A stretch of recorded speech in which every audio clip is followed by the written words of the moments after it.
Hello, my name is Jason, and I'm going to be talking about The King of Elfland's Daughter by Lord Dunsany. This is an older book, first published in 1924 by Lord Dunsany. So Lord Dunsany is an interesting character. He was Edward Plunkett, the 18th Baron of Dunsany, Irish. Let's see, I do have it pulled up over here. Anglo-Irish writer and dramatist. Apparently, he published under the name of Lord Dunsany, his title, or thereabouts. He apparently is he was born and raised in London, and he was heir to the second oldest title in the Irish peerage, which is apparently Dunsany. Lived in a Dunsany castle near Tara, he had a lot of honors. He worked with W.B. Yeats, Lady Gregory, honorary doctorate from Trinity College in Dublin, chess and pistol shooting champion of Ireland, traveled and hunted extensively. The guy was also 6'4". I mean, this was a very tall man for the time period. Not just the time period. I mean, 6'4" is pretty tall anyway. So anyway, he wrote The King of Elfland's Daughter, and even though he's wrote a lot of other stuff, more than 90 books of his work were published in his lifetime. He's mostly known for The King of Elfland's Daughter. And The King of Elfland's Daughter has since it was published, like I said, in 1924. It kind of drifted into obscurity and was revitalized in the 1960s, 1970s when Ballantine Books republished it. And since then, it has basically become a classic of fantasy literature, and people have pointed to it and said, this is what influenced so much of what has gone since that time. So it's a highly influential novel in its own right. If you haven't read it, it's very, very good. You shouldn't confuse it necessarily with the writing style of current modern times. Definitely not. Because it definitely has kind of a turn of the century kind of feel to the writing. That being said, it's not impenetrable as sometimes writing from that time period can be. I read another book called The Worm Ouroboros, and I forget who the writer was, but it was published in the 1920s, as I recall, and while it was very good, it had a writing style that was very hard to get through. This, on the other hand, while it is still that same kind of writing style, it's much more approachable, much easier to get into and things. So, The King of Elfland's Daughter starts in the mundane world. That's the better term for it. With the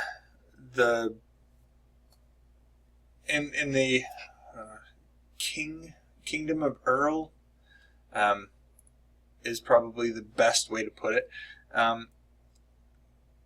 or the Lordship of Earl. Earl is the place, E-R-L. Anyway, the influential people in the area go to the Lord and they say, we want to be ruled by a magical Lord. And so the Lord takes into consideration the feelings of those under him and goes to his son and says, you need to go to Elfland and marry the King of Elfland's daughter. Come back, and then they will have their magical Lord. So he does what his father says and leaves to go find Elfland.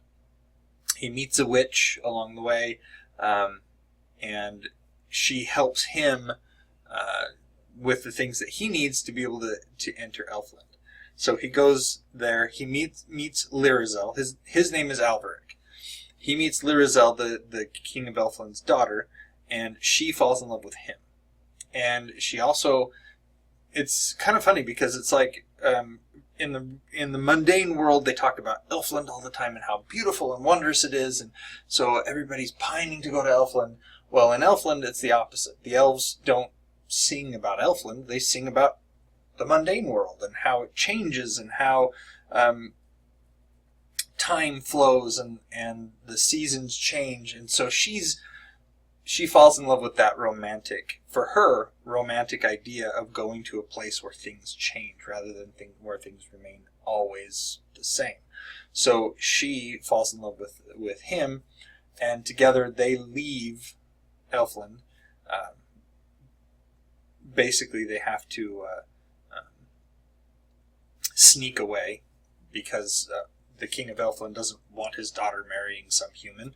So anyway, they sneak away.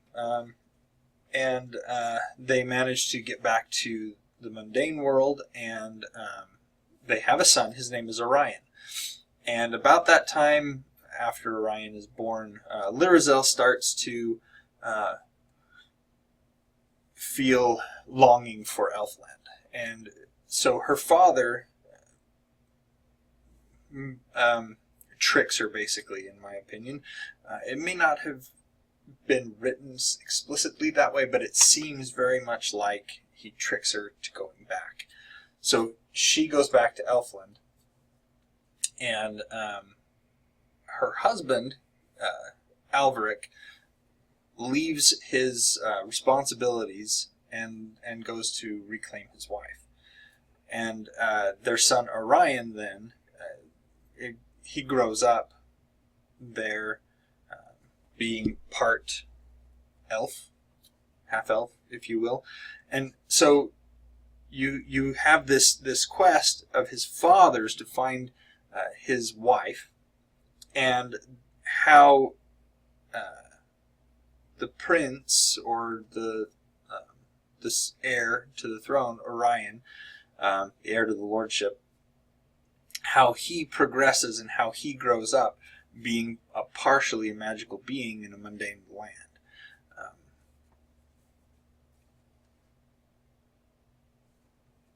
I very much enjoyed this book. It's not very long, but there were parts of it that were kind of slow, and so it did seem a bit longer than it actually was. But it very much has the mundane world longing to be, or to be connected to, or have some connection with the magical, with that which is not mundane, which is possibly, or at least seems to be superior to what we have. And then when they finally get that magical boost, that magical connection, kind of regretting the fact that they wanted it in the first place. Kind of a be careful what you wish for, because you just might get it kind of feel. And on the other part, where Alveric leaves leaves the mundane world to pursue the daughter of the king of Elfland, and then when she returns to Elfland, and his quest then to go find her again. And everything that happens in between, where he is pursuing this quest to return to Elfland, even though he sees the futility of it. I'm trying not to bring too much out that I feel that should be left up to you if you decide to read this book, to hunt it down. You can actually, it's interesting. Like I said, this first printed in 1924. you can get free copies of this as an ebook. I don't remember where I picked it up. My copy looks like the picture here in the background, and I'm pretty sure I picked it up in a secondhand bookstore kind of thing. And I can see how this book has been influential in informing the landscape that current authors now write in. You're not going to find a lot of things that new authors are, this isn't one of those action-packed, thrill by thrill. This is very much a deep fantasy novel. And those who enjoy that kind of thing are very much going to like this. Those who are definitely the action-oriented kind, they may not so much. But still, this was a great book, well worth the read. And you can see, like I said, you can see how this book has influenced modern writers just by the fact that it was published so long ago, and there weren't that many fantasy novels for people to read that long ago. So those who read fantasy read this and then became the authors that wrote more fantasy, thus being influenced by this. So it's quite a book to look to for those ideas and those motifs that have carried through the fantasy genre. Anyway, great book, and as always, like, subscribe, comment down below, and if you have any questions or comments, let me know. Put on the notifications, and until next time, enjoy what you're reading.